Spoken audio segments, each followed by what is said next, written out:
હું અત્યારે જે જગ્યા પર ઊભો છું એ નડિયાદનો અતિ ભરચક માર્ગ એટલે નટપુર બેંકથી સિંધુસી પોળ રોડ સુધીનો છે.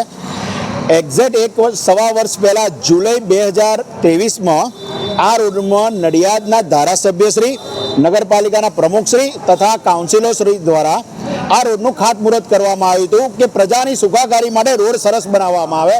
પણ સૂચના અને માર્ગદર્શન આપ્યા હોવા છતાં પણ કોન્ટ્રાક્ટર અને નગરપાલિકાના વહીવટાધીશો એટલે ચીફ ઓફિસર દ્વારા આ રોડ ઉપર ભ્રષ્ટાચાર આચરવામાં આવ્યો.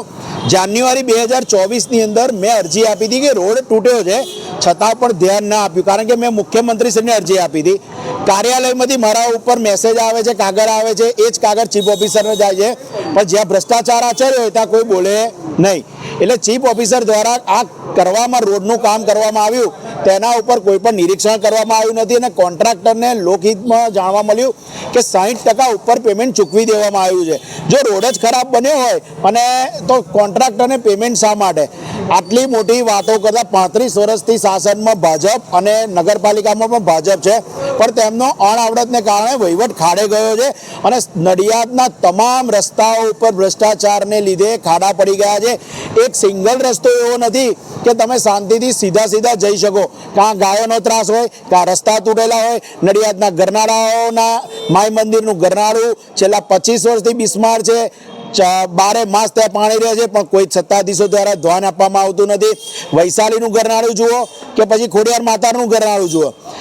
વોર્ડ નંબર 12ની અંદર શુભમ હોસ્પિટલ વાળો રોડ 8 મુખ્યમંત્રીશ્રીને અરજી કરી છતાં નગરપાલિકાના ચીફ ઓફિસરનું ઊંઘ ઉડતી નથી અને સીસી રોડ ઉપર ડામરનો રોડ બનાવે છે. તો ભ્રષ્ટાચાર નથી તો શું નથી? વધુમાં